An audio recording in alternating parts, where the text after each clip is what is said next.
Bonjour Église Pleine Vie, on est très heureux de passer ces moments avec vous ce matin et qu'il est bon, qu'il est agréable pour des frères de demeurer ensemble. Donc même si on n'est pas physiquement à vos côtés, on est là de cœur et avec la technologie, vous pouvez même nous voir.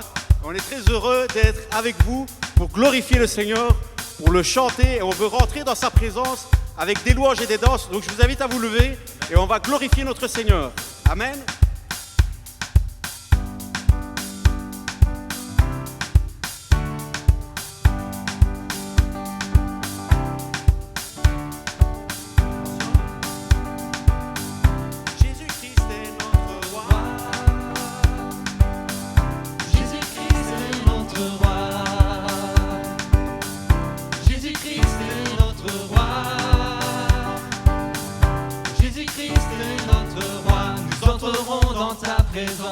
Avec des louanges et des danses, nous viendrons louer notre Dieu, car il est bon et glorieux. Il est élevé à jamais et règne pour l'éternité. Sur un trône de sainteté, de justice et de vérité. Oh, oh, oh, yeah, yeah, yeah, yeah. Alléluia, Jésus-Christ est notre roi. Oh, oh, oh, yeah, yeah, yeah, yeah. Alléluia, Jésus-Christ est notre roi. Que tous les peuples de la terre se réunissent autour du Père pour chanter sa fidélité et proclamer sa majesté. Et alors nous joindrons nos voix pour honorer le roi des rois et adorer d'un même cœur Jésus-Christ notre Seigneur. Oh, oh, oh, yeah, yeah, yeah, yeah. Alléluia, Jésus-Christ est notre roi. Oh, oh, oh, yeah, yeah, yeah, yeah. Alléluia, Jésus-Christ est notre roi. Nous entrerons dans ta présence avec des louanges et des danses. Nous viendrons louer notre Dieu, car il est bon et glorieux. Il est élevé à jamais et règne pour l'éternité. Sur un trône de sainteté, de justice, de vérité. Oh, oh, oh, yeah, yeah, yeah, yeah. Alléluia, Jésus-Christ est notre roi. Oh, oh, oh, yeah, yeah, yeah, yeah. Alléluia, Jésus-Christ est notre roi. Et tous les peuples de la terre se réunissent autour du Père pour chanter sa fidélité et proclamer sa majesté. Et alors nous joindrons nos voix pour honorer le roi des rois et adorer d'un même cœur Jésus-Christ notre Seigneur. Oh, oh, oh, yeah, yeah, yeah, yeah. Alléluia, Jésus-Christ est notre roi. Oh, oh, oh, yeah, yeah, yeah, yeah. Alléluia, Jésus-Christ est notre roi. Oh, oh, oh, yeah, yeah, yeah, yeah. Alléluia, Jésus-Christ est notre roi. Oh, oh, oh, yeah, yeah, yeah, yeah. Alléluia, Jésus-Christ est notre roi. Jésus-Christ est notre roi. Jésus-Christ est notre roi. Jésus-Christ est notre roi. Jésus-Christ est notre roi. Amen. Alléluia. Amen. Vous avez raison de célébrer notre Seigneur parce qu'il est digne. Amen. J'aimerais partager un texte de la parole de Dieu avec vous. Ce texte se trouve dans les psaumes au chapitre 46 du verset 1 à 8. Au chef des chantres des fils de Corée sur Alamoth Cantique. Dieu est pour nous un refuge et un appui. Amen. Un secours qui ne manque jamais dans la détresse. C'est pourquoi nous sommes sans crainte quand la terre est bouleversée et que les montagnes chancellent au cœur des mers. Quand les flots de la mer mugissent, écument, se soulèvent jusqu'à faire trembler les montagnes, il est un fleuve dont les courants réjouissent la cité de Dieu, le sanctuaire des demeures du Très-Haut. Dieu est au milieu d'elle, elle n'est point ébranlée. Dieu la secourt dès l'aube du matin. Des nations s'agitent, des royaumes s'ébranlent. Il fait entendre sa voix, la terre se fond d'épouvante.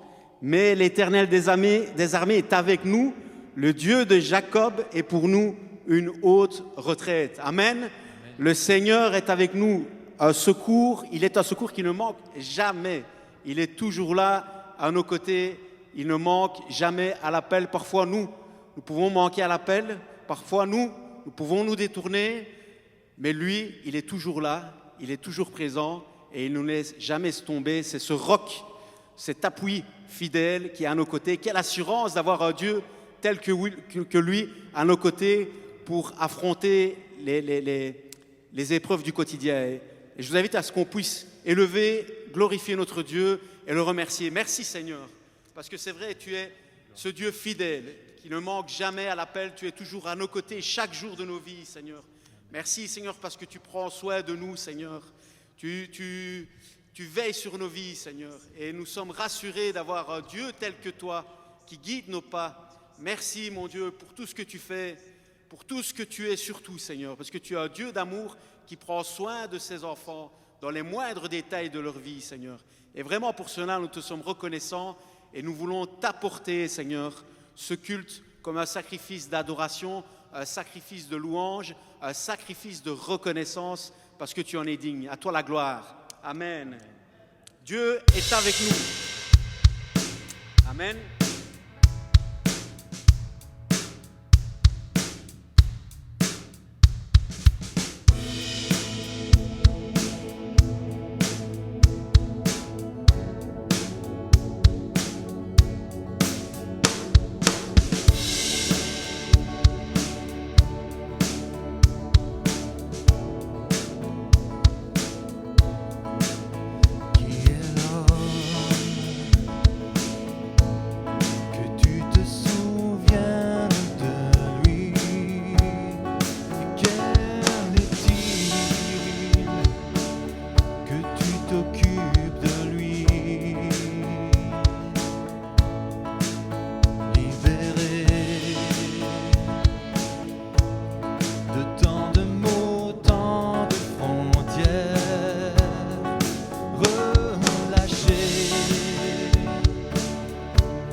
Ne pourra m'arrêter. Non, rien ne pourra m'arrêter. Mon cœur ne peut s'empêcher de chanter. Tout en moi veut s'écrier, car toi seul est glorifié. Emmanuel, Dieu avec nous.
Dieu avec nous.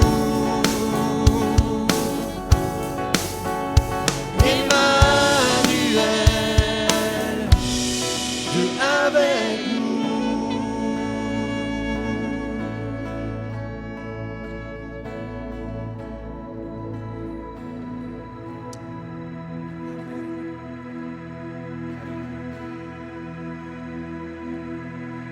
Je vous invite à ce qu'on puisse avoir un moment d'intimité avec notre Dieu, à face, un moment où nous lui ouvrons notre cœur, tout notre cœur,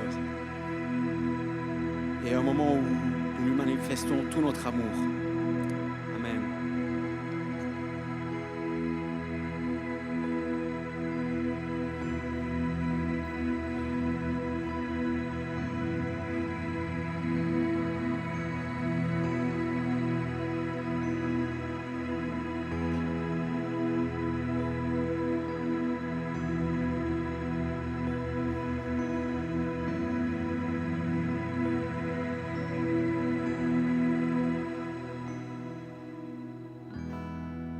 Le chant terminé, le rideau retombe, je viens simplement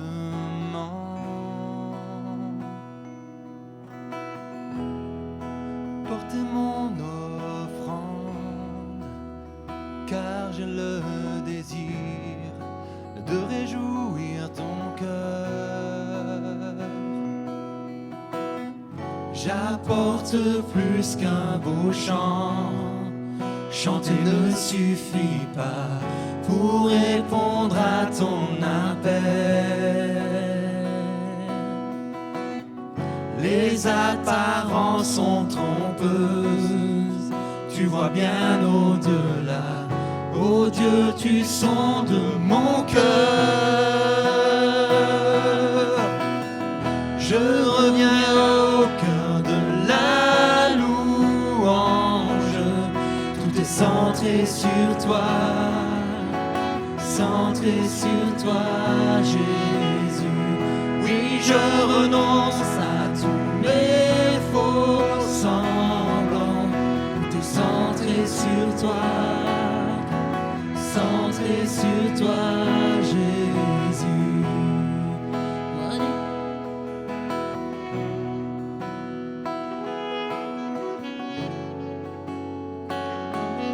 Roi d'éternité. Roi d'éternité, qui peut m'exprimer ce dont tu es dit?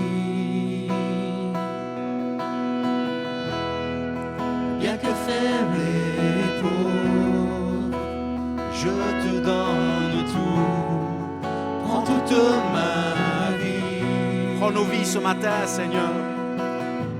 J'apporte plus qu'un beau chant, chanter ne suffit pas pour répondre à ton appel. Sonde nos cœurs, Seigneur. Les apparences sont trompeuses, tu vois bien au-delà. Oh Dieu, tu sondes mon cœur. Je reviens au cœur de la louange, tout est centré sur toi, centré sur toi, Jésus. Oui, je renonce à tous mes faux semblants, pour tout centrer sur toi, centré sur toi, Jésus. Je reviens au cœur de la louange, tout est centré sur toi, centré sur toi, Jésus.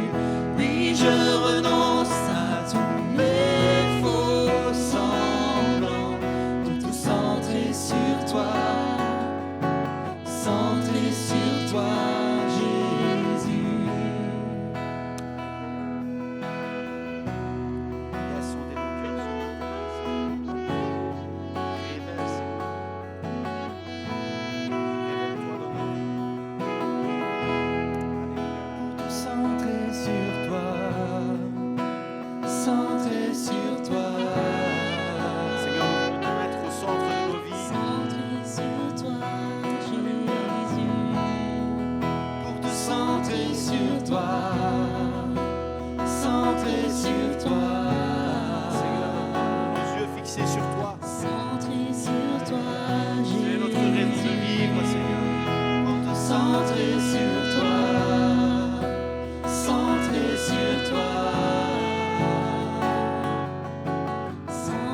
au cœur. Je reviens au cœur de la louange pour tout centrer sur toi, centrer sur toi, Jésus. Oui, je renonce à tous mes faux semblants pour tout centrer sur toi, centrer Comme une prière, je sur toi, reviens au cœur. Jésus.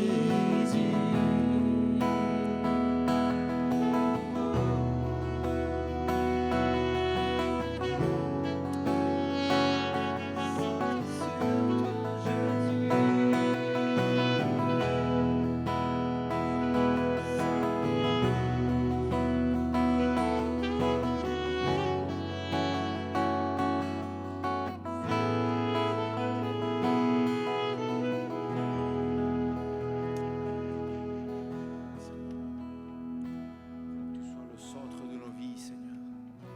Alléluia. Nous sommes bien dans ta présence. Alléluia.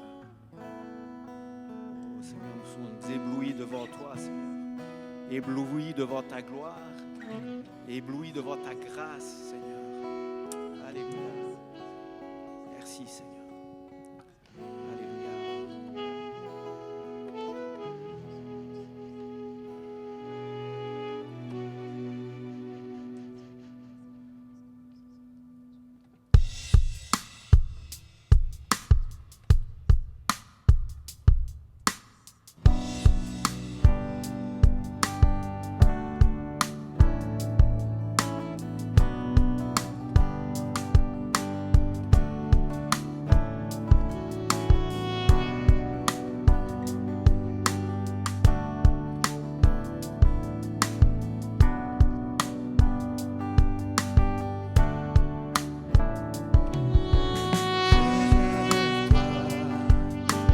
Dans le secret, en ta présence, je veux rester. Tu es, tu seras toujours là.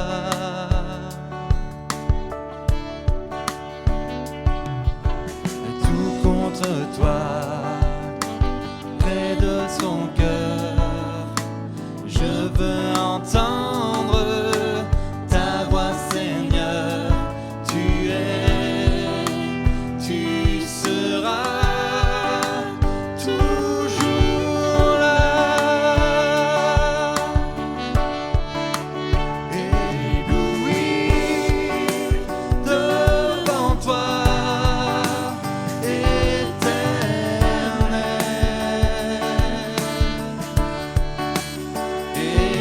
Ébahi par l'amour de ton ciel,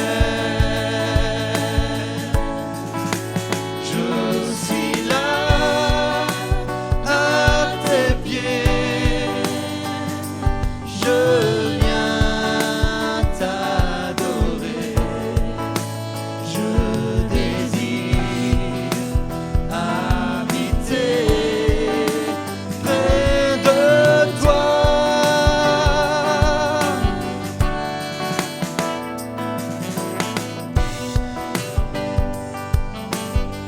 Je vois ton bras. Je vois ton bras, je sens ta main, tu me protèges, tu me soutiens, tu es, tu seras toujours là. Ébloui devant toi, éternel.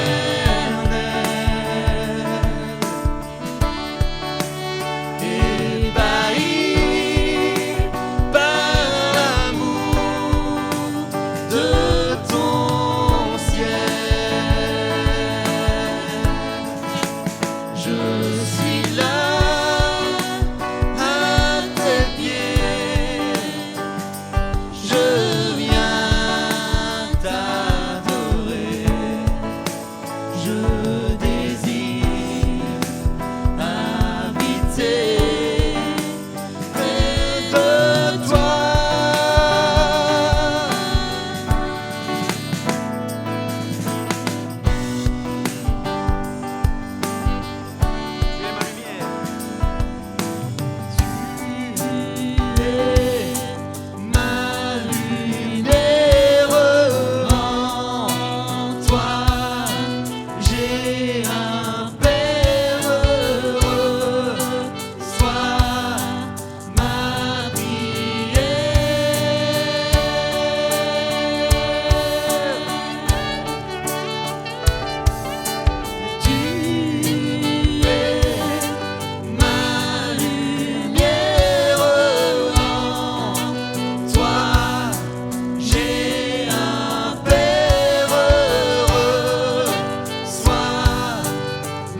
t'adorons. Et nous voulons te dire que nous t'aimons. Et nous voulons glorifier ton nom ce matin. Nous voulons nous joindre à la prière, à l'adoration de ces milliers de chrétiens qui ce matin glorifient le nom de Jésus. Nous voulons d'une même voix faire monter l'adoration vers notre Père, vers celui, notre libérateur, notre Seigneur, celui qui nous a délivrés, qui nous a pardonnés, qui a donné un sens à notre vie. Alléluia.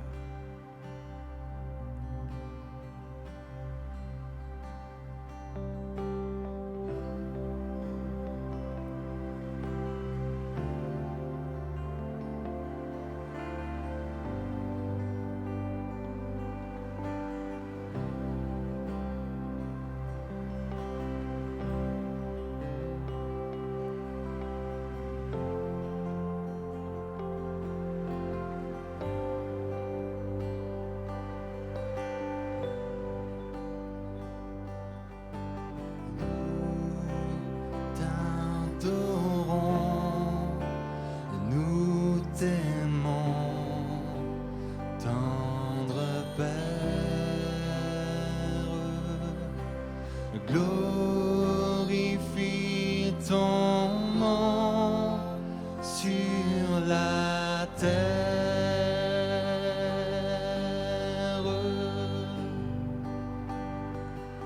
glorifie ton nom. Glorifie ton nom, glorifie ton nom sur la terre. T'adorons, nous t'aimons, ô Jésus. Nous t'adorons, nous t'aimons, ô Jésus. Glorifie ton nom dans nos vies.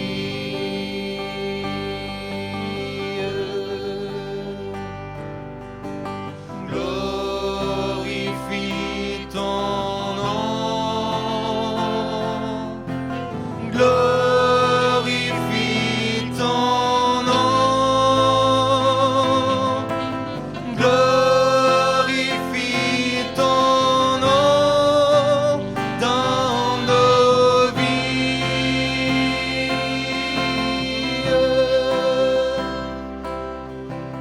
Nous t'adorons, nous t'aimons, Saint-Esprit.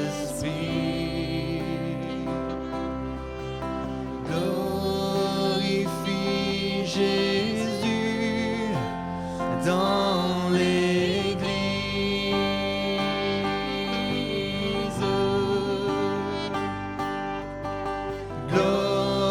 Glorifie Jésus,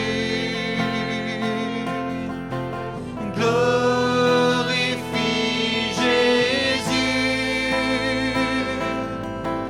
glorifie Jésus dans l'Église.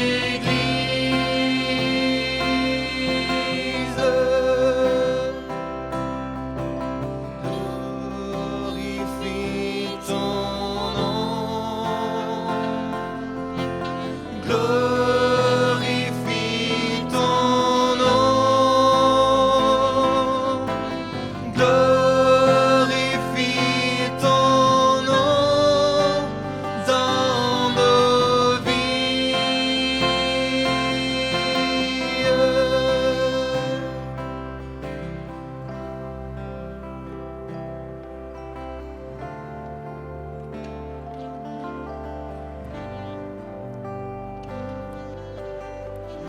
Glorifie ton nom dans l'Église.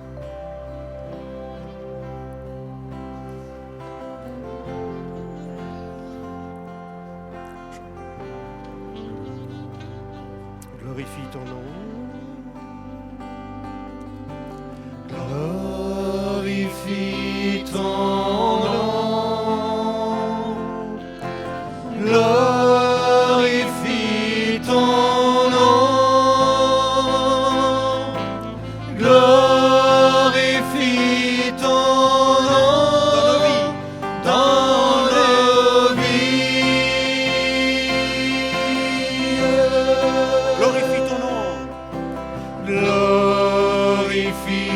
ton nom.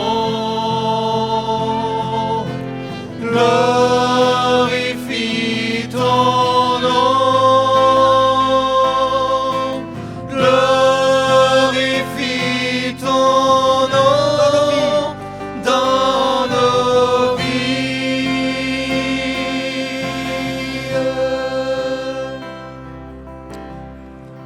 Amen, amen.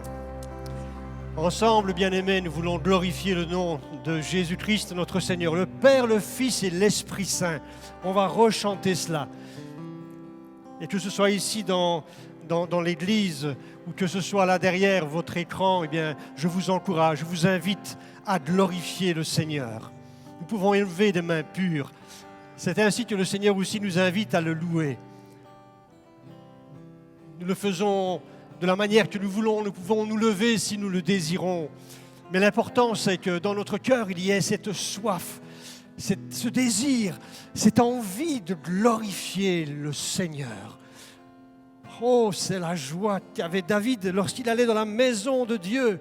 Il n'y a pas de plus grande joie pour moi que d'être dans la maison du Père. Je demande une chose à l'Éternel, une chose que je désire ardemment, c'est d'être dans la maison de l'Éternel pour contempler la beauté, la magnificence de l'Éternel. Contempler le temple de l'Éternel et ce qu'il représente. Glorifions le Seigneur, bien-aimés. Là où nous sommes, béni soit le Seigneur. Glorifie ton nom.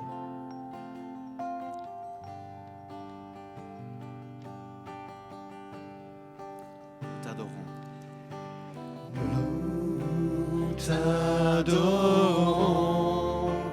nous t'aimons, tendre Père. Glorifie ton nom sur la terre.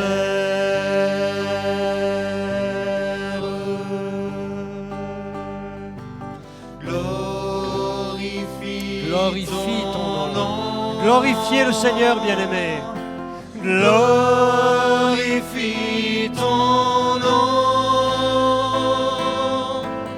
Glorifie ton nom sur la terre.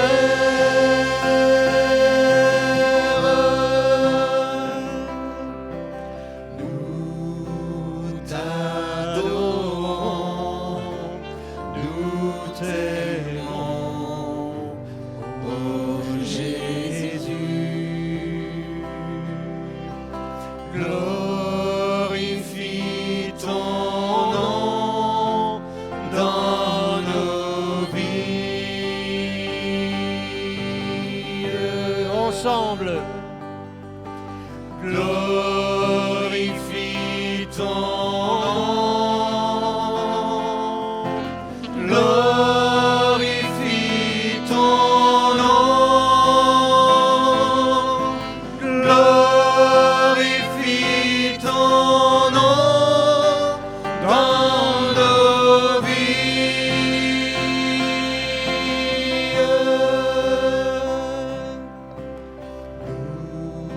Nous t'adorons, nous t'aimons, Saint-Esprit.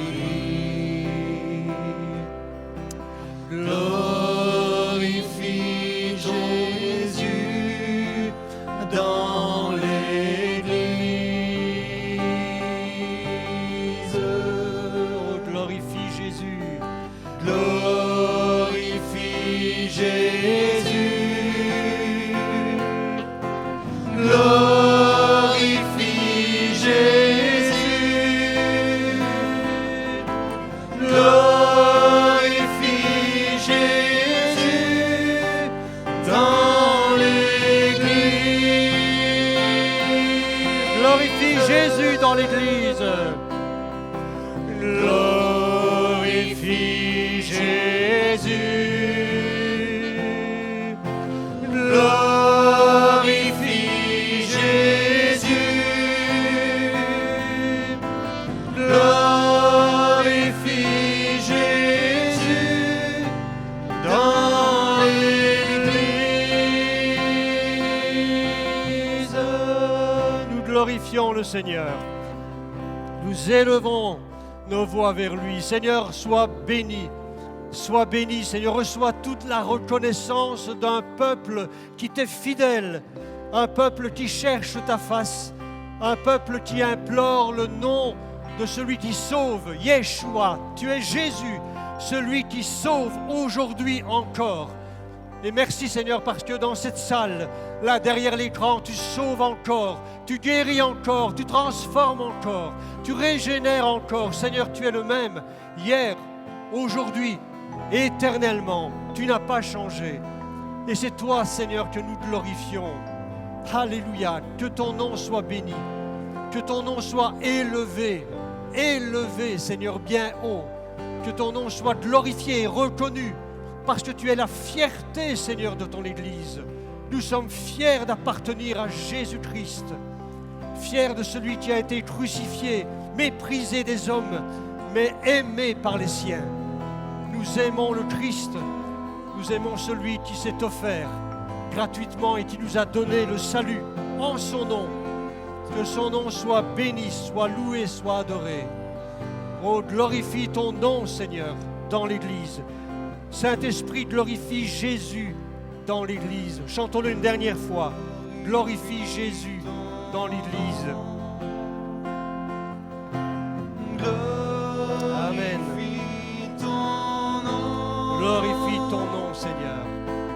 Glorifie ton nom. Ah, Seigneur, nous recevons de ta part. Sur la terre. Nous glorifions ton nom sur la terre. Amen, amen. Jésus. Glorifie Jésus. Glorifie Jésus. Glorifie Jésus. Amen. Dans l'Église.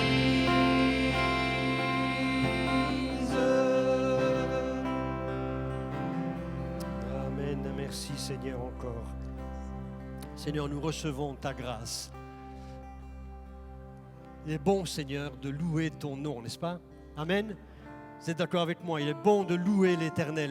Il est bon d'exprimer des sentiments d'amour, des sentiments de joie à l'adresse de celui qui nous a tout donné. Jésus-Christ nous aime, Jésus-Christ vous aime. Apprécions-le à sa juste valeur. Merci Seigneur. Merci à vous, bien-aimés, pour la louange dans laquelle vous nous avez conduits ce matin. Bien-aimés, c'est avec une grande joie que je vous reçois et mon imagination est fertile ce matin et je vois que l'église est pleine. Je vois qu'il y a du monde partout. Je sais où vous êtes assis d'habitude, donc je ne peux pas m'empêcher d'être là ce matin comme si vous n'y étiez pas. Vous êtes là. Je ne vous vois pas tous, mais je vous imagine tous. Alors ce matin, nous allons, si vous voulez bien, parcourir ensemble les Écritures, la parole de Dieu. C'est toujours une grande responsabilité, mais c'est toujours un privilège que de communiquer cette parole qui est esprit et vie. Alors vous savez qu'on me demande, et on l'a encore fait il n'y a pas très longtemps d'ici, on me pose des questions et on me demande des conseils en matière de vaccination. Même si j'ai travaillé dans le domaine pendant de nombreuses années, mais je dis bien humblement, écoutez, ce n'est pas mon domaine de prédilection, donc manifestement, n'étant pas spécialiste en la matière, je préfère ne pas répondre. Et certains me disent, mais pourquoi tu ne ferais pas une vidéo pour encourager la communauté de l'Église? Je dis, non, ce n'est pas mon domaine. Je ne suis pas spécialisé dans tout cela. Par contre, il y a un domaine dans lequel nous, les chrétiens, nous excellons. Il y a un domaine que nous connaissons bien. Et d'ailleurs, l'histoire nous a démontré que nous évoluons avec une certaine maîtrise par rapport à cet aspect que nous connaissons, nous les chrétiens. Et d'ailleurs, ça nous donne une certaine autorité pour en parler avec une grande assurance. Et le domaine dont je vais vous parler ce matin et qui nous donne cette assurance et que nous connaissons bien, c'est celui de l'espérance. Et je parlerai plus particulièrement de l'espérance chrétienne. Cette espérance chrétienne qui a un solide fondement dans la résurrection de Jésus et sa victoire sur le mal, sur la maladie, sur la souffrance et la mort.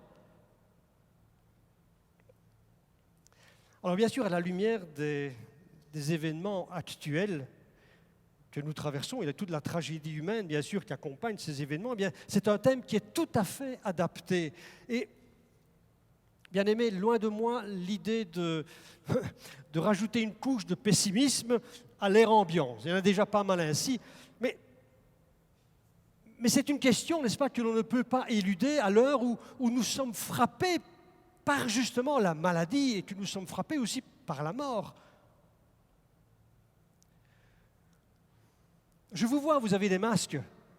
Le port du masque, la distanciation sociale qui limite l'expression de nos affects, de nos sentiments, de nos émotions, les tests par lesquels il nous faut passer sans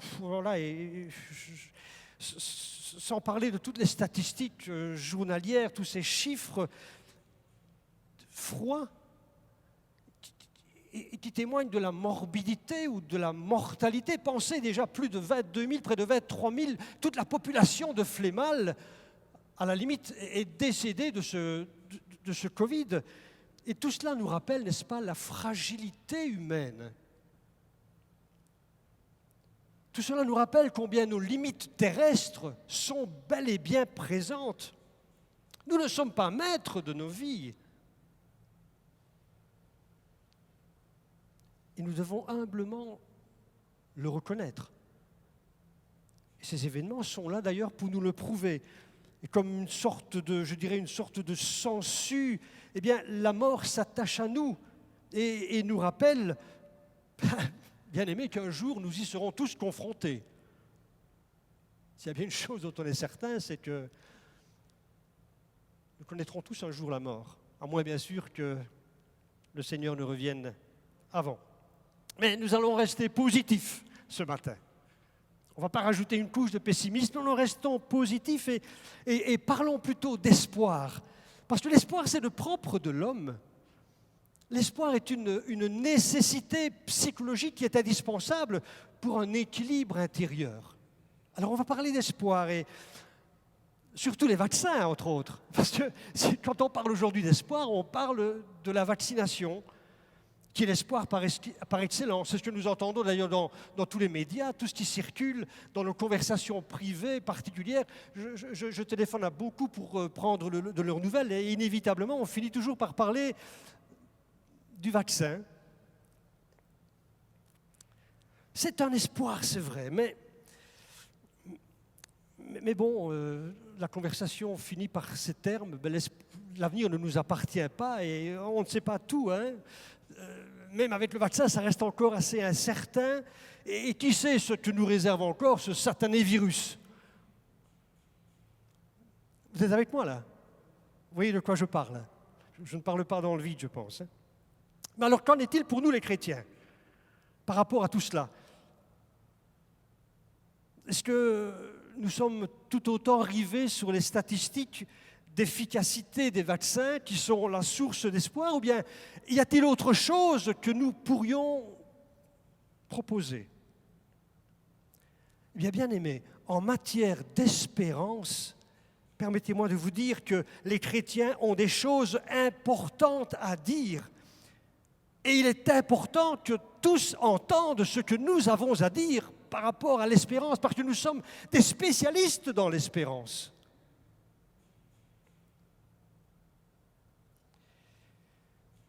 Nous, les chrétiens, nous sommes appelés à témoigner de l'espérance qui est en nous. C'est Pierre qui le dira à une communauté qui vit la souffrance, qui vit la persécution. Parce que si nous pouvons parler d'espérance, c'est parce que nous avons aussi un maître, un Seigneur qui a connu la souffrance, qui a connu la douleur, homme habitué à la souffrance, en parlant de Jésus-Christ. C'est quelqu'un qui est passé par d'amères souffrances et il a connu la mort, et de manière atroce. Ses disciples ont vécu aussi cette souffrance. Et l'Église, aujourd'hui encore, et nous en sommes probablement épargnés, merci Seigneur, mais il y a des contrées, des pays où la persécution sévit encore aujourd'hui. Donc la souffrance est quelque chose qui pèse dans l'Église de Jésus-Christ. Mais nous sommes appelés, nous chrétiens, à témoigner de l'espérance qui est en nous. Parce que nous ne sommes pas simplement des gens qui connaissons la souffrance, mais nous connaissons aussi le remède à cette souffrance et à ce mal, à la mort. Pierre dira dans cet épître, « Soyez toujours prêts à défendre l'espérance qui est en vous devant tous ceux qui vous en demandent raison. » Bien sûr, faites-le avec douceur et respect. Donc cela signifie que les chrétiens ont en eux quelque chose de particulier qui attire les regards des non-croyants et qui suscite chez eux le questionnement, mais ce questionnement est en rapport avec l'espérance qui est en eux. Qu'est-ce qu'il y a de particulier chez vous? Vous avez un regard particulier, vous avez une paix intérieure, mais d'où vient-elle? Mais elle vient de l'espérance qui est en nous. Et Paul d'ailleurs dira même que dans Romains au chapitre 5, il dira « Nous plaçons notre fierté dans l'espérance de prendre part à la gloire de Dieu. » Nous nous glorifions, nous nous vantons même de l'espérance qui est en nous. Un peu comme si non pas comme si, c'est un privilège, c'est un trésor qui est planté en nous. C'est une richesse extraordinaire que nous sommes les seuls à posséder. Nous sommes les seuls à posséder cette espérance. Et nous devons, bien aimés, en parler. Alors, c'est quoi cette espérance chrétienne dont je vous entretiens ce matin? Et sur quoi repose-t-elle? Il nous faut savoir ceci, c'est que l'espérance chrétienne ne repose pas sur quelque chose qui doit se passer, sur un événement qui va faire la différence et bouleverser nos existences. Non, non. L'espérance, d'abord, c'est dans quelqu'un qui doit venir.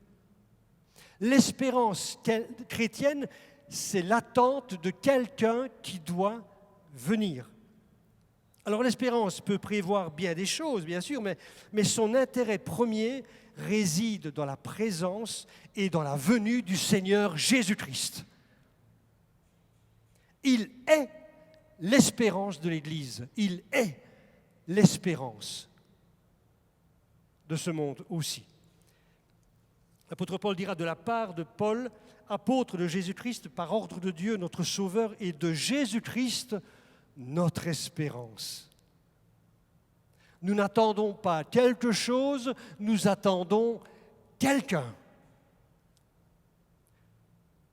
Philippiens 3,20, quant à nous, notre droit des cités est dans le ciel, d'où nous attendons aussi comme Sauveur le Seigneur Jésus-Christ. Voyez cette espérance dans laquelle bien, nous mettons toute notre fierté, pour laquelle nous sommes, oui, nous glorifions, dit l'apôtre Paul. Nous sommes fiers de ce Messie. Eh bien, ce qui fait notre fierté, ce sont les retrouvailles. L'espérance du retour de Jésus. D'ailleurs, la Bible elle-même se termine par un double cri. L'affirmation de Jésus qui dit « Oui, je viens bientôt », et puis l'écho qui se fait entendre, celui de son peuple, qui dit « Amen, viens Seigneur Jésus ». C'est le cri du cœur du croyant. Cette espérance de l'attente d'un sauveur, d'un Messie, une sorte de solution finale et accomplie, se trouve d'ailleurs dans l'inconscient humain. Dans tous les hommes, il y a cette espérance, cet espoir d'un jour voir quelque chose de parfait survenir dans ce monde. Les religions, d'ailleurs, attendent le retour de Jésus. Et je vous dirais même l'islam en lui-même, eh bien, attend le retour d'Issa. Issa, c'est une forme qui est donnée au nom de Jésus. Donc eux-mêmes attendent, non pas Mohamed, mais non, ils attendent aussi Jésus. Espérer, c'est attendre. Espérer, c'est attendre. L'espérance, c'est l'attente. Et c'est aussi, je dirais, l'attitude de tous les croyants, qu'ils soient de la Nouvelle Alliance ou qu'ils soient de l'Ancienne Alliance, toujours les croyants attendent. Dans l'Ancienne Attente, ils attendaient la venue du Messie. Et l'apôtre Pierre dira que les prophètes ont puisé dans l'Écriture. Ils se sont investis pour essayer de connaître d'où venait ce salut. Ils ont fait d'ailleurs de ces prophéties l'objet de leurs recherches, de leurs investigations pour connaître qui serait ce Messie, d'où il viendrait.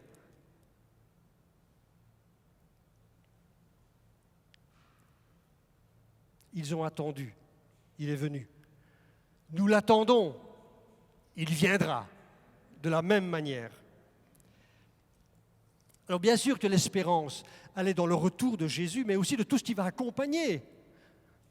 La résurrection, bien-aimés, la résurrection corporelle qui est la victoire sur la mort. Nous l'attendons aussi, c'est notre espérance. Un jour, nous ressusciterons corporellement, comme Christ est ressuscité aussi. Nous attendons aussi la manifestation d'une pleine justice au travers du jugement et la béatitude finale par de nouveaux cieux et une nouvelle terre. Nous attendons tout cela, c'est notre espérance. Amen. J'aimerais aller plus loin, si vous voulez bien, par rapport à cette espérance, parce que, vous savez, l'espoir est classé parmi les émotions humaines. L'espoir, c'est de l'ordre du sentiment personnel. L'espoir, c'est quelque chose de subjectif. C'est une impression, c'est une conviction intérieure et personnelle que quelque chose de meilleur va arriver, n'est-ce pas? C'est cela l'espoir. Je le place parce que je veux croire, pour mon équilibre personnel, que quelque chose de meilleur va arriver. Mais l'espérance, c'est différent de cela.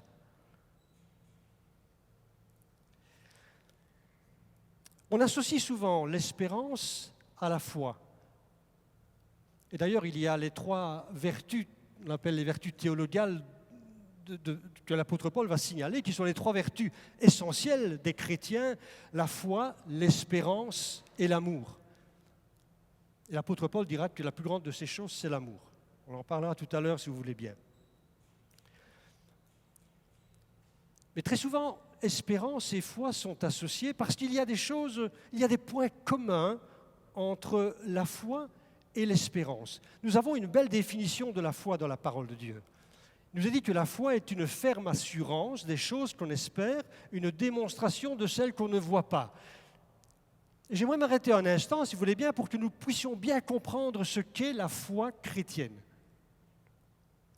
D'abord, la foi, c'est une ferme assurance. Et le terme assurance signifie sentiment profond, une conviction intérieure qui est forte et qui est fondée. Mais c'est une conviction qui est subjective. C'est-à-dire que je suis convaincu profondément de l'existence de Dieu, je suis profondément convaincu que ce que la parole de Dieu dit est vrai.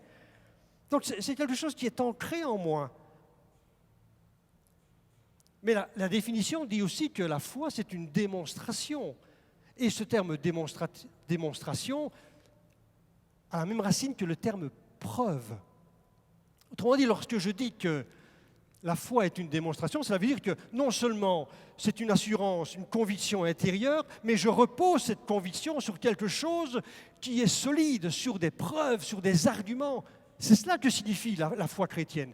Il y a la conviction d'un côté, mais il y a aussi des pièces à conviction, si l'on veut parler de manière juridique, on peut dire. Il y a la conviction et il y a les pièces à conviction, c'est-à-dire les preuves que je peux amener que la foi sur laquelle je me repose, elle est pesante. Vous voyez, c'est faux de considérer, par exemple, que la foi chrétienne est une foi un petit peu éthérée, quelque chose d'essentiellement subjectif. Oui, je crois que, je pense que, ou bien qui émane essentiellement de notre cœur, de notre affect, de nos émotions, de nos sentiments. Non, non, non, non. La foi chrétienne, la foi selon les enseignements de la parole de Dieu est plus que cela. Ce n'est pas un simple sentiment comme le fait de tomber amoureux. Non, non, non, non, c'est beaucoup plus que cela. La foi biblique, elle repose sur des certitudes, sur des preuves, sur des arguments qui sont tangibles, que l'on peut mettre en évidence. Les certitudes chrétiennes sont rationnelles, raisonnables, et ont plus à voir avec l'intellect qu'avec l'affect, avec l'affectif, le sentiment. Je crois en Jésus, pas seulement parce qu'un jour j'ai été touché par la grâce, à la manière, excusez-moi, d'un physicien que j'apprécie, un homme extraordinaire, c'est Blaise Pascal. J'ai encore lu sa biographie, la rencontre qu'il a faite un jour, un soir avec l'Éternel, le Seigneur, et puis cette expression, ces émotions qui naissent en lui, certitude, oh là là, il y a sentiment, foi, joie, il y a quelque chose en lui qui naît. Mais très vite, cet homme, ce physicien, ce mathématicien, eh bien, il va vouloir démontrer que la foi, que ce qu'il a expérimenté avec les émotions, est quelque chose qui a du poids. Et il va fouiller dans ses connaissances de mathématicien pour quelque part prouver que ce qu'il croit est la vérité. C'est extraordinaire. Et c'est de la même manière, bien-aimés, que nous pouvons considérer les origines de la matière, vous voyez, les origines de la vie, l'ordre cosmique, la finalité de l'univers, la conscience, la formation de la Bible, les prophéties, Jésus, la résurrection, les miracles, la croissance et le développement de l'Église, etc., etc. Tout cela, ce sont les arguments qui plaident en faveur de la foi chrétienne. Amen. Et vous voyez, et ce raisonnement par rapport à la foi, eh bien, nous pouvons aussi l'avoir avec l'espérance. L'espérance, c'est vrai, c'est un domaine qui touche aux émotions, à la conviction intérieure. Subjectif, ok, j'ai l'espérance que. Mais il y a plus que cela. Traité de la même manière, cela signifie que, d'un côté, l'espoir est une notion subjective, propre à l'homme, ok. Nécessité psychologique indispensable à son équilibre intérieur, ok. Nous sommes convaincus que demain les choses iront mieux, que tout finira par s'arranger. On essaie de se convaincre parce que ça nous fait du bien d'aller dans ce sens-là. Mais malgré tout, le doute persiste. Nous n'avons aucune certitude. Vous voyez, l'espoir est uniquement tourné vers le futur, qui est bien sûr hypothétique et incertain. Mais l'espérance, elle, est à un tout autre niveau. Suivez-moi. L'espérance, tout comme la foi, elle repose sur des éléments du passé qui ont fait leur preuve. Autrement dit, nous pouvons construire l'avenir, le futur, sur la base des expériences qui sont passées. Et d'ailleurs, c'est ce que Dieu nous invite à faire lorsqu'il parle au travers de sa parole.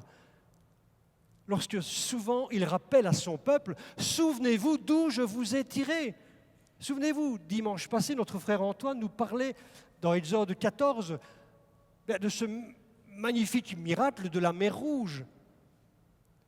Mais combien de fois Dieu ne va-t-il pas dire à son peuple, « Mon peuple, souvenez-vous de ce qui s'est passé à ce moment-là. Souvenez-vous que je ne vous ai pas laissé dans le désert, mais la mer s'est ouverte. Le bâton de Moïse a été efficace. Souvenez-vous, l'armée était derrière, la mer était devant, les montagnes étaient sur les côtés. Mais j'ai dit, et mon peuple a été libéré. Sur base de ce que vous avez vu, aujourd'hui, vous n'avez pas à avoir peur, mais vous devez espérer dans le futur. parce que vous avez vu les choses dans le passé. C'est cela l'espérance chrétienne, bien-aimés. Vous voyez, le retour de Jésus. Pourquoi est-ce que nous espérons dans le retour de Jésus? Pourquoi est-ce que nous croyons dur comme fer que Jésus va revenir? Ben c'est simple, parce que quand je regarde en arrière, il est déjà venu.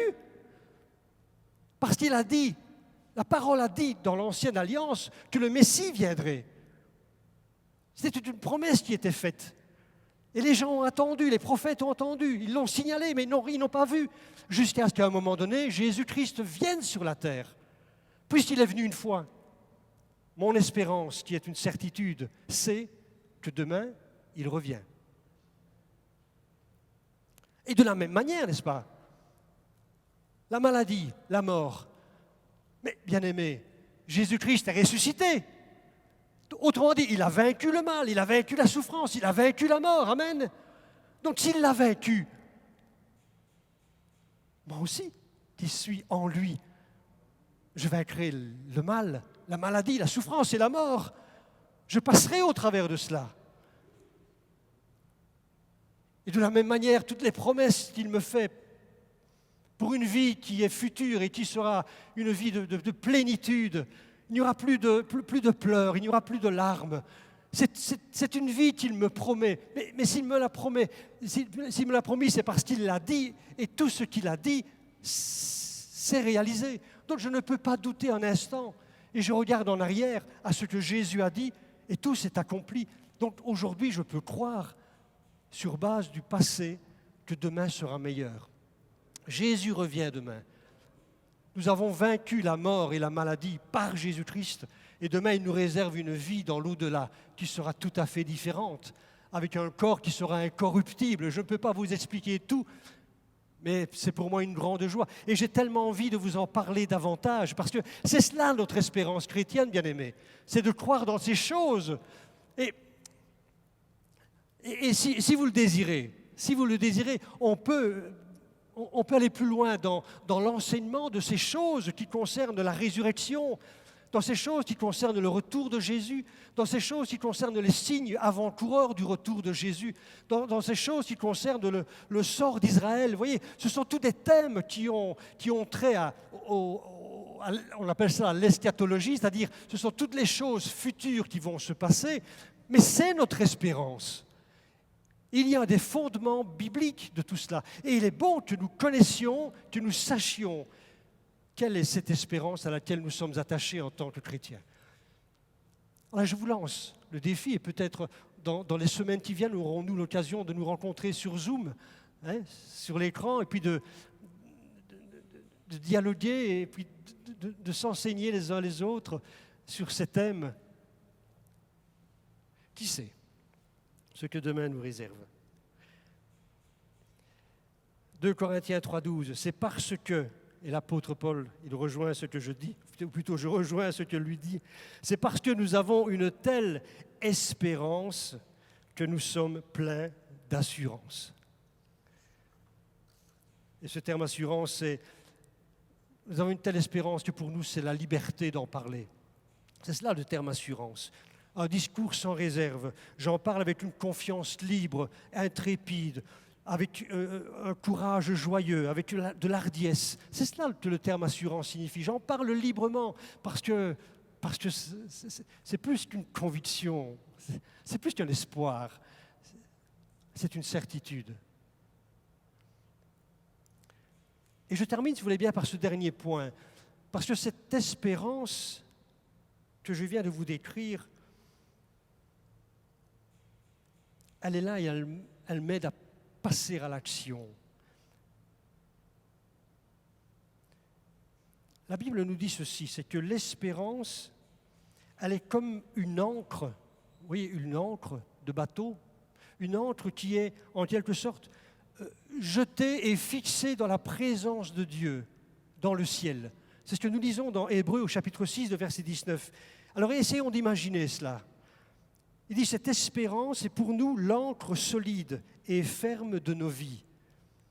Elle pénètre par-delà le voile du sanctuaire céleste jusque dans le lieu très saint, c'est-à-dire dans la présence de Dieu. Donc cette espérance, elle est comme une encre qui quelque part se trouve, l'imagination dans le ciel, peu importe ce que cela peut signifier, mais quelque part elle se trouve là où est la présence de Dieu. Et cette ancre, elle signifie que nous sommes quelque part arrimés, nous sommes stabilisés. C'est ce que nous dit la parole de Dieu. Cette ancre fait que que rien ne pourra jamais nous séparer de l'amour de Dieu manifesté par Jésus-Christ. Nous sommes ancrés là-bas. Nous avons une attache solide dans le royaume de Dieu. Mais si quelque part cette ancre elle est fixée dans le ciel, bien-aimés, nous devons bien reconnaître une chose, c'est que nos pieds sont toujours sur terre. Donc nous avons une assurance, une certitude du ciel. Nous sommes sauvés en espérance, mais en attendant ce royaume de Dieu, ce royaume des cieux qui est là et qui nous est réservé, la parole de Dieu nous dit aussi que nous sommes toujours en train de continuer à bâtir, à construire le royaume de Dieu sur terre. Donc nous avons un pied dans le ciel, mais nous avons toujours un pied sur la terre. Nous sommes assis avec Christ dans les lieux célestes, mais toujours nous servons et toujours nous agissons sur cette terre. C'est ce que les théologiens appellent le déjà et le pas encore. Nous sommes déjà au ciel, en espérance et par la foi, mais nous n'y sommes pas encore. Nous sommes toujours en train de construire le royaume de Dieu. Et d'ailleurs, Jésus l'a bien dit, lorsqu'il a raconté toutes ces paraboles en Matthieu au chapitre 13, il parlait du développement de l'Église, du développement du royaume de Dieu sur terre. Le royaume de Dieu est semblable à une semence qui est mise en terre et puis elle produit du fruit, elle grandit, elle devient comme un arbre qui abrite des tas d'oiseaux.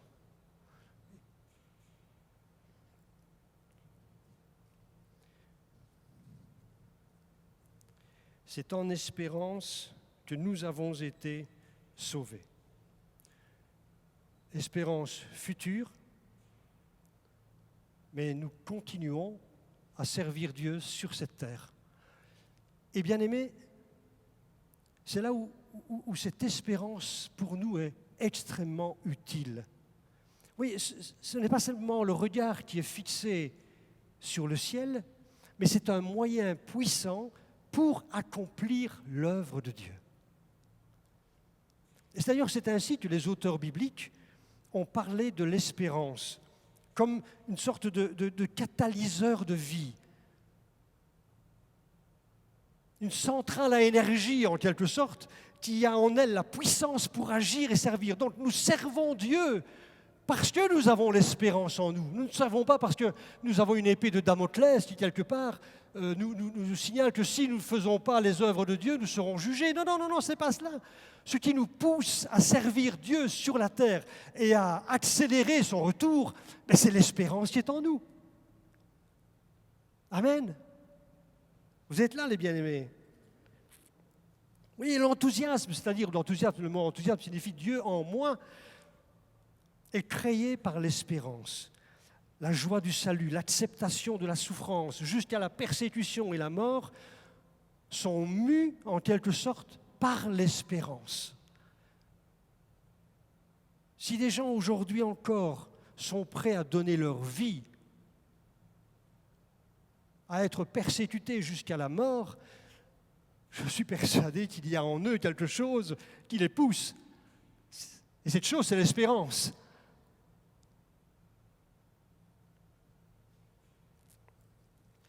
La foi, l'espérance et l'amour sont des vertus qui ne cesseront jamais. Parfois, j'entends des chrétiens dire que l'amour est la chose la plus grande parce que l'amour sera non seulement ici, mais sera au ciel, et que quelque part l'espérance et la foi, nous n'en aurons pas besoin, et qu'elles sont des vertus temporelles, qui sont uniquement valables sur cette terre. Je ne suis pas d'accord avec cette manière de penser. L'apôtre Paul dit, ces trois choses demeurent, la foi, l'espérance et l'amour. J'ai la conviction que ces trois choses vont demeurer non pas seulement sur la terre, mais qu'elles demeureront aussi dans le ciel. Parce que l'espérance nous ouvre des perspectives de gloire extraordinaires. Et nous ne l'avons pas encore vu. Et lorsque nous serons au ciel, nous n'aurons pas encore tout vu. Et nous aurons besoin encore de cette espérance pour réjouir notre cœur de voir Dieu continuer à développer, à aimer, continuer Dieu à agir, à nous émerveiller de ce qu'il va faire. L'espérance continuera, même dans l'au-delà. Je termine, si vous voulez bien. Qu'allons-nous faire? Est-ce que nous allons, comme les disciples, lorsque Jésus s'en est allé, ont regardé au ciel et ont attendu qu'il revienne? Allons-nous simplement les yeux rivés vers le ciel et les mains levées, attendre que Jésus revienne? Non. Les anges ont dit aux apôtres, maintenant aux futurs apôtres, retournez à Jérusalem jusqu'à ce que vous soyez remplis du Saint-Esprit. C'est le signal, en tout cas, pour servir. L'espérance est un moteur, une dynamique, justement, pour évangéliser, pour hâter la venue de notre Seigneur. Je reprends un texte que nous avons lu tout à l'heure dans 1 Pierre 3,15. Soyez toujours prêts à défendre l'espérance. Défendre, c'est le même terme que trouver les arguments suffisants pour justement manifester cette espérance et prouver cette espérance qui est en vous. Soyez prêts à défendre l'espérance qui est en vous devant tous ceux qui vous en demandent raison, tous ceux qui vous posent des questions. Soyez prêts à y répondre et parler de l'espérance qui est en vous.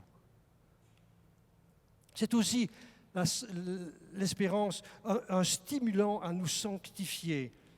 1 Jean chapitre 3. Nous savons que lorsque Jésus-Christ apparaîtra, nous serons semblables à lui parce que nous le verrons tel qu'il est.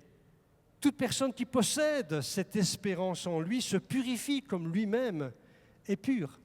Donc c'est un stimulant à travailler la sanctification, la consécration, à préparer en quelque sorte l'épouse pour qu'elle soit la plus belle et la plus présentable possible lorsque elle sera enlevée pour aller dans la présence du Père.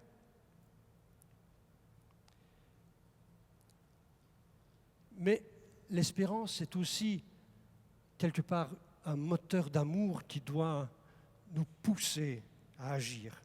Une force intérieure pour accomplir, bien-aimés, des actes de compassion. Et j'aimerais terminer ce moment, si vous voulez bien, en vous racontant...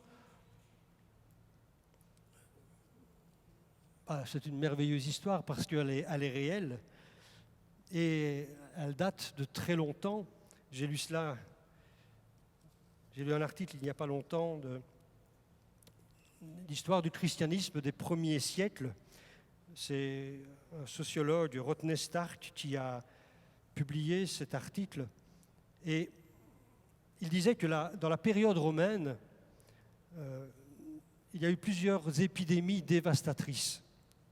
Entre autres, en 165, sous le règne de Marc Aurèle, l'Empire romain fut balayé par une épidémie dévastatrice. Probablement était-ce la variole.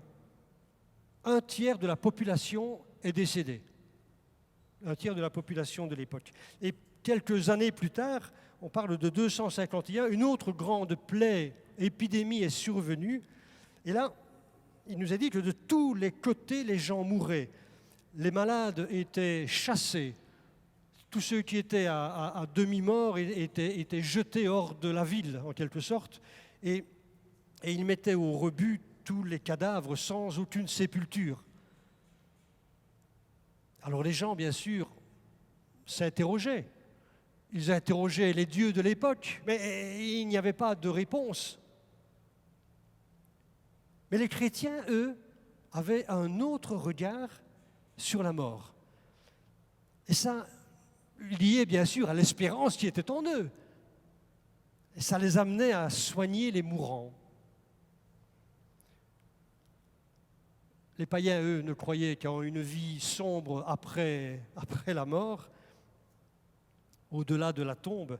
Mais les chrétiens, eux, ils se sont accrochés à leur croyance. Croyance en la résurrection corporelle, croyance dans une nouvelle vie promise par Dieu. Il n'y avait pas de place pour la peur chez eux. L'évêque Cyprien de Carthage a encouragé sa communauté à considérer l'épidémie comme une occasion d'apprendre à ne pas craindre la mort.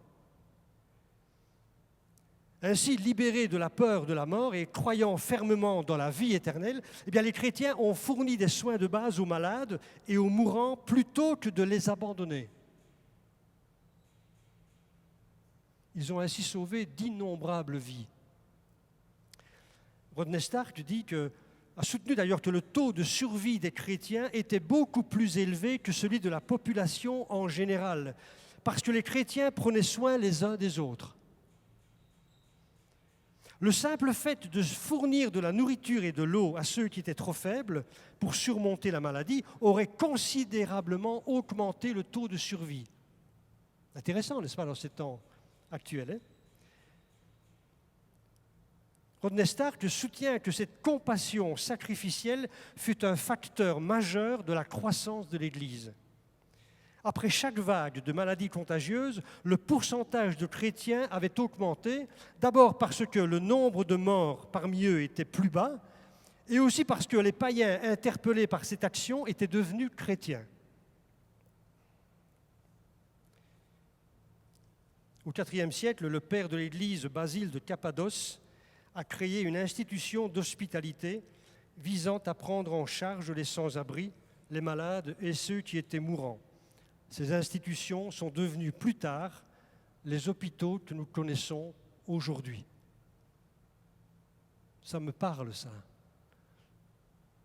Parce que toute cette aide, toute cette compassion déversée envers ceux qui sont malades trouve son origine dans une compassion d'hommes et de femmes qui avaient en eux une espérance en Jésus-Christ, dans le retour de Jésus-Christ. Et je pense que nous ne sommes pas différents d'eux. Bien-aimés, nous pouvons considérer encore aujourd'hui que ce que nous vivons est un moyen de manifester l'espérance qui est en nous. Que le Seigneur soit béni. L'espérance de la gloire, c'est ce qui fait la force de l'Église, c'est ce qui fait le moteur, l'énergie que nous avons à donner, bien-aimés, nous allons la puiser dans l'espérance, pas seulement dans l'au-delà, mais déjà aujourd'hui.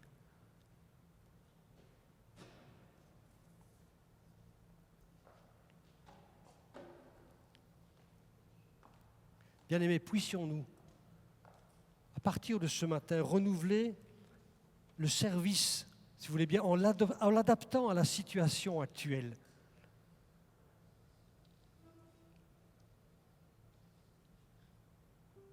Alors bien sûr, il y a peut-être des obstacles qui nous empêchent. La peur peut-être. La peur est un obstacle qui quelque part me paralyse et m'empêche d'être ce serviteur actif aujourd'hui encore. Et Seigneur, donne-moi l'intelligence, donne-moi, Seigneur, remplis-moi de ta présence, de ton esprit, afin que je sache comment je peux aujourd'hui être ce porteur d'espérance. Je pense qu'il y a des obstacles majeurs, bien-aimés, c'est l'ignorance. Trop de chrétiens ne savent pas mettre des mots sur cette espérance qui est en eux. Il y a quelque chose en eux qui existe, mais ils ne savent pas le définir. Oh, puissions-nous apprendre et apprendre encore ce qui s'attache à notre espérance. Parce que ce que nous croyons sur la mort et l'après va déterminer la manière dont nous allons vivre sur cette terre.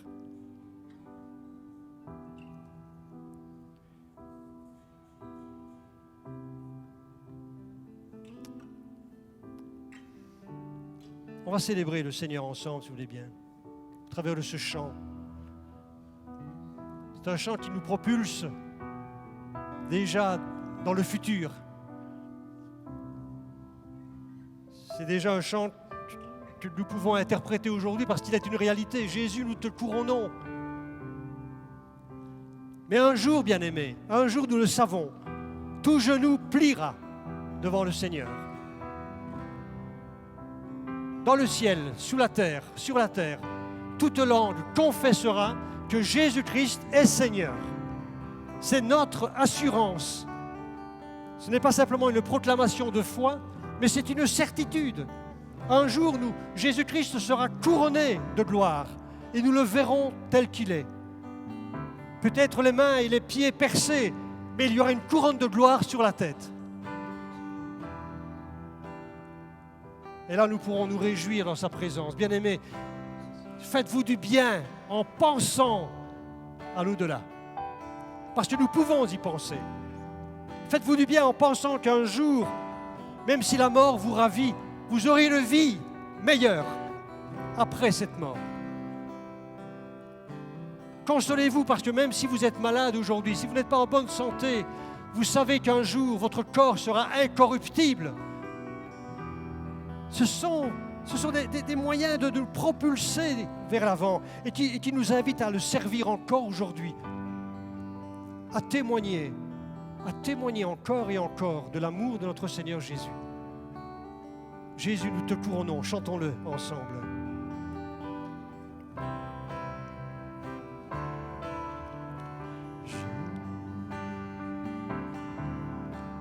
Jésus, nous te couronnons, nous te proclamons roi, présent au milieu de nous. T'élevons, Seigneur. Nous t'élevons par nos chants.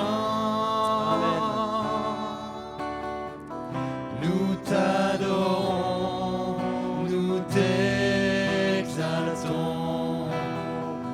Viens établir ton trône éternel. Par nos louanges, nous t'invitons. Viens Jésus, prends la place du roi. Jésus, nous te couronnons, nous te proclamons roi, présent au milieu de nous. Nous t'élevons par nos chants. Nous t'adorons, nous t'exaltons. Viens établir ton trône éternel. Par nos louanges, nous t'invitons. Viens Jésus, prends la place du roi. Nous t'adorons, nous t'exaltons. Viens établir ton trône éternel. Par nos louanges, nous t'invitons. Viens Jésus, prends la place du roi. Viens Jésus, prends la place du roi. Viens Jésus, prends la place du roi. Amen. J'aimerais prier, si vous voulez bien, ce matin pour terminer. Afin que nous puissions évacuer toute forme de peur, d'inquiétude. Oh, les temps sont difficiles, c'est vrai, mais c'est dans les temps difficiles que l'on reconnaît ceux qui ont en eux l'espérance. Seigneur, nous prions ce matin pour que tu puisses nous aider, Seigneur, à évacuer toute forme de peur, de crainte, même si elles sont peut-être justifiées, mais Seigneur, tu nous invites à ne pas nous inquiéter du lendemain, parce qu'à chaque jour suffit sa peine. Seigneur, tu nous invites à te faire confiance. Tu dis, croyez en Dieu et croyez en moi. Tu nous dis que tu vas nous préparer une place, une maison. Oh Seigneur, c'est vrai, tu as dit que nous aurions des tribulations dans le monde. Nous aurions des épreuves, mais prenez courage, prenez confiance. J'ai vaincu le monde, as-tu dit, Seigneur.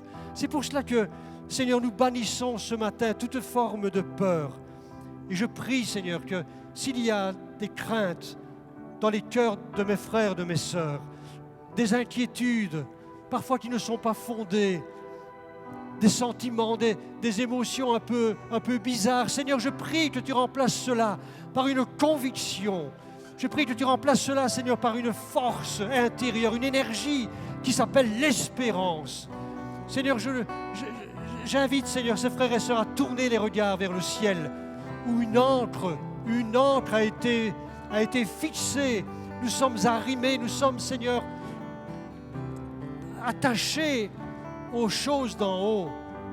Et quand bien même nous devons supporter les choses d'en bas, Seigneur, mais c'est les regards fixés vers toi que nous les supportons. Et merci, Seigneur, parce que tu fais cette œuvre de libération dans le nom de Jésus-Christ. Merci, Seigneur.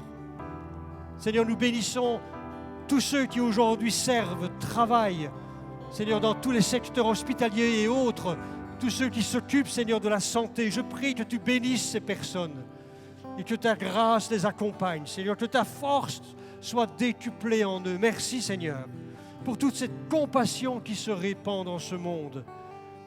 Mais nous savons qu'à la base, cette compassion, elle est en toi. Et c'est toi, Seigneur, qui donne.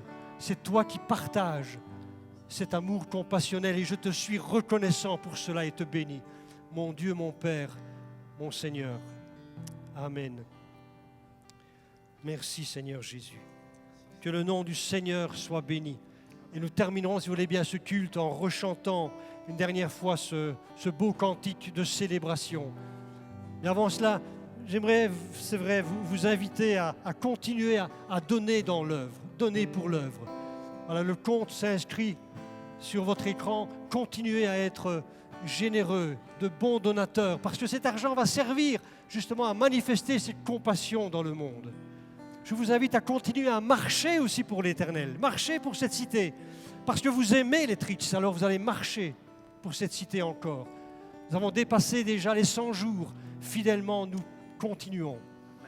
Et puis une dernière chose, si vous voulez bien, pour ceux qui veulent se joindre à la communauté des lecteurs de Matthieu, à partir de jeudi, eh bien vous recevrez via WhatsApp ou via un mail, c'est vous qui le décidez, vous recevrez la lecture du jour, accompagnée des commentaires du jour, et jour après jour, 4 fois semaine, vous recevez simplement ces lectures qui concernent l'évangile de Matthieu.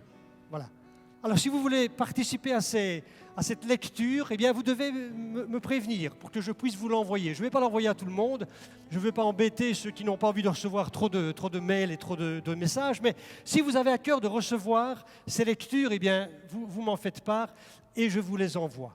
Et d'ailleurs, mercredi soir prochain, à 19h30, il y aura une soirée Zoom et là nous ferons une introduction à l'évangile de Matthieu, pour ceux bien sûr qui s'inscrivent. Voilà. Que le Seigneur soit béni. Je vous souhaite de passer un excellent dimanche et jusqu'à notre prochaine rencontre présentielle. Soyez bénis.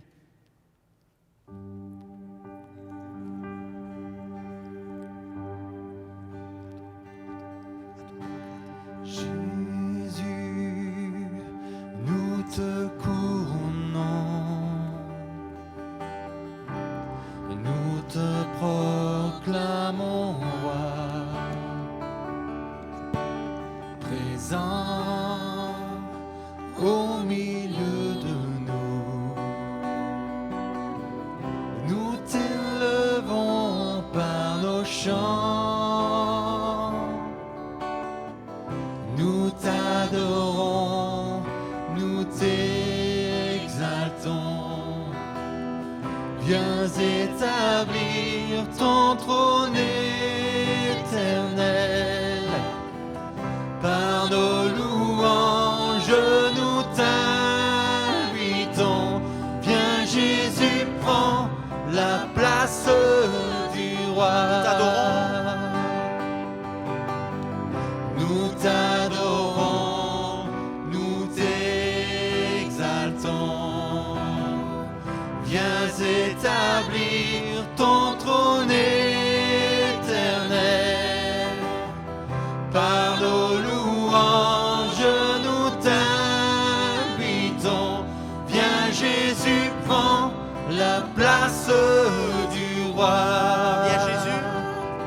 Viens Jésus, prends la place du roi. Viens Jésus, prends la place du roi. Viens Jésus, prends la place du roi.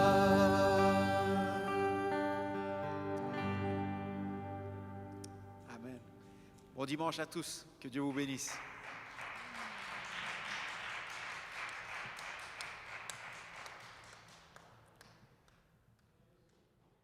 Grazie, grazie.